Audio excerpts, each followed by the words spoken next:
तो जो हम पहला चैप्टर ले रहे हैं वो है वह चिड़िया जो। वह चिड़िया जो हमने चैप्टर हमारा जो पहला बुक का है, वसंत बुक का, ये हमारा काव्य खंड में आता है और ये एक कविता है। काव्य में एक कविता है, आपके सामने हम प्रस्तुत कर रहे हैं। ये लिखित है केदारनाथ अग्रवाल जी द्वारा। किस तरीके से उन्होंने नन्ही चिड़िया के जो है कितने साहस भरे कृत्यों को कितने ही सम्माननीय ढंग से हमारे सामने प्रस्तुत किया है। तो शुरू करते हैं। सबसे पहला क्या है? वह चिड़िया जो चोंच मारकर दूध भरे जुंडी के दाने रुचि से रस से खा लेती है, वह छोटी संतोषी चिड़िया नीले पंखों वाली मैं हूं, मुझे अन्न से बहुत प्यार है।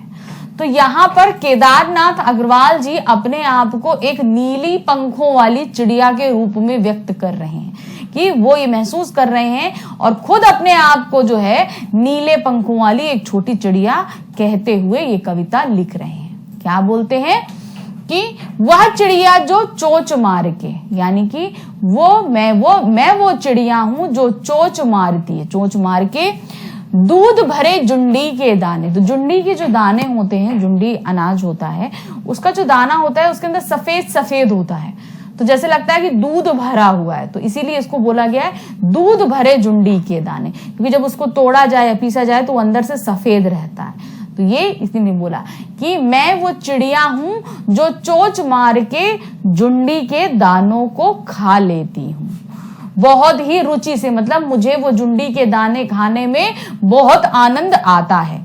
वह छोटी संतोषी चिड़िया नीले पंखों वाली मैं हूं, मतलब वो दानों से ही संतोष कर लेती है, उसे बहुत कुछ नहीं चाहिए, वो जुंडी के दानों से ही संतोष कर लेती है। बहुत ही संतोषी चिड़िया हूं मैं, मुझे अन्न से बहुत प्यार है, मतलब अनाज का मैं बहुत सम्मान करती हूं और बहुत ही प्यार करती हूं। तो ये 4 लाइनें आपके सामने प्रस्तुत हैं। अब इसका अर्थ कैसे, भावार्थ कैसे लिखेंगे? देखिए भावार्थ में क्या होता है, अभी तो हमने आपको सिर्फ अर्थ बताया, ऐसे लिखते हैं ना भावार्थ। तो जब हम इसका विग्रह कर रहे हैं तो क्या आ रहा है? भाव प्लस अर्थ, भाव प्लस अर्थ आ रहा है। तो अर्थ तो हमने आपको समझा दिया, यह भी हमने समझाया, लेकिन अब वो आपको लिखने के लिए क्या बोल रहा है? भावार्थ, यानी कि आपको पहले इसका भाव बताना है फिर इसका अर्थ बताना है। तो भाव बताने का मतलब ये है कि ये जो आपने जितनी लाइनें पढ़ी इसे एक लाइन में पहले एक्सप्लेन कर दीजिए, सिर्फ एक लाइन में बता दीजिए, फिर लाइन वाइज उसके अर्थ को बताइए। इस तरीके से भावार्थ लिखना होता है। तो यहां पर जो हमने आपको बताया कैसे देखिए होगा।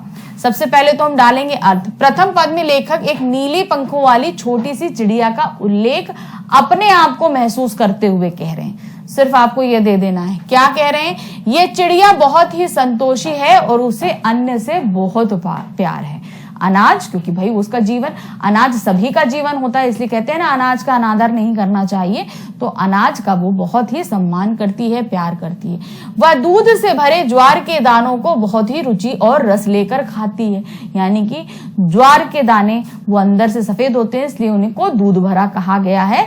उन दानों को वो बहुत ही आनंद और रस के साथ में खाती है।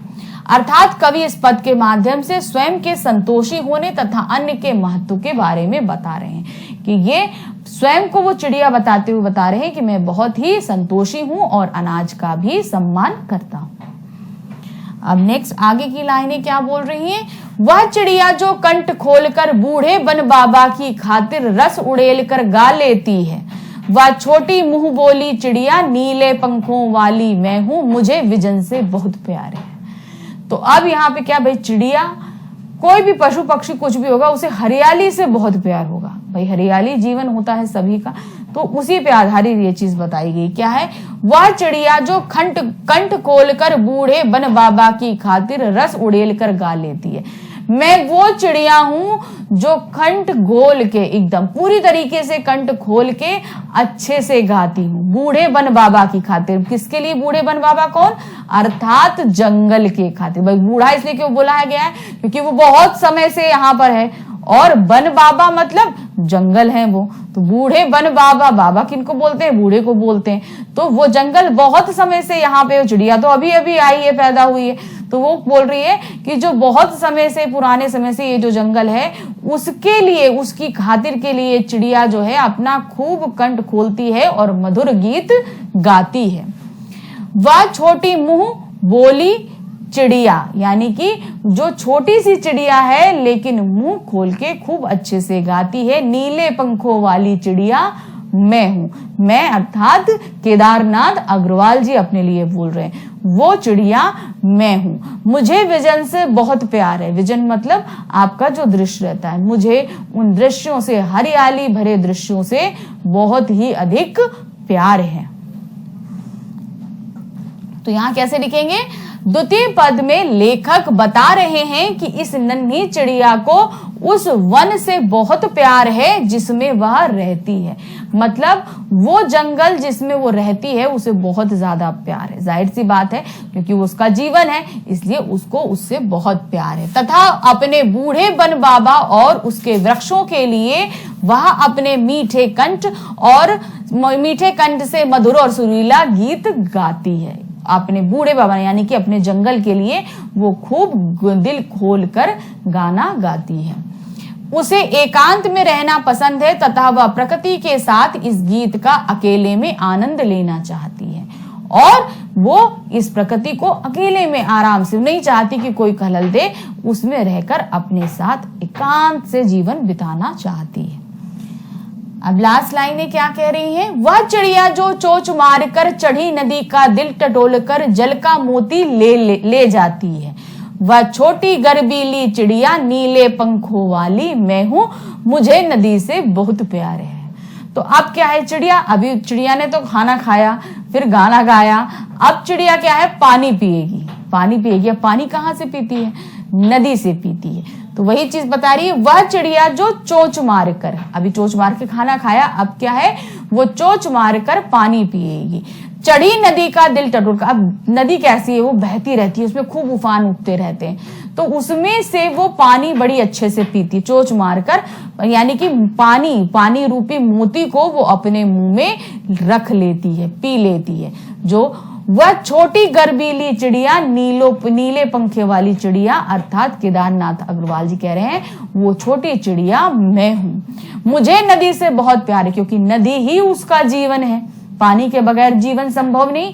तो वो बोलती है कि मुझे नदी से बहुत प्यार है। वो चढ़ती उड़ती चिड़िया जो है, वो नदी से जो पानी पीती है उसको बहुत अच्छा लगता है। तो इसको कैसे लिखेंगे, अंतिम पद में कवि कहना चाहते हैं कि यह नीले पंखों वाली छोटी सी चिड़िया अत्यंत साहसी और गर्व से भरी हुई है, क्योंकि वह चिड़िया छोटी होने के बाद भी उफनती हुई नदी के ऊपर से जल रूपी मोती ले आती है, अर्थात जल से अपनी प्यास बुझा लेती है, और नदी से उसके जल में बहुत ही प्यार भी है, यानी कि नदी का जल जो है उसे बहुत प्यारा भी है, क्योंकि वो उसका जीवन है। तो इस तरीके से इस पाठ को मैंने आपको समझाया। ये पूरा ही जो कविता है वो केदारनाथ अग्रवाल जी ने अपने आप को इंडिकेट करते लिखी है कि उनको किस तरीके से अन्न का सम्मान है, किस तरीके से वो जंगल का सम्मान करते हैं, और किस तरीके से यहाँ की नदियां अर्थात पानी का भी वो सम्मान करते हैं, जो हमारे जीवन के लिए अत्यंत महत्वपूर्ण है, ये तीनों ही चीजें। तो यहाँ पर केदारनाथ अग्रवाल जी ने इस कविता के द्वारा हमें ये संदेश देने की कोशिश करी है कि हमें भी इन तीनों चीजों का सम्मान बहुत ही अच्छे तरीके से करना चाहिए, इनकी देखभाल करनी चाहिए, इनका वेस्टेज नहीं करना चाहिए। तो यहाँ पर ये कविता खत्म करते हैं।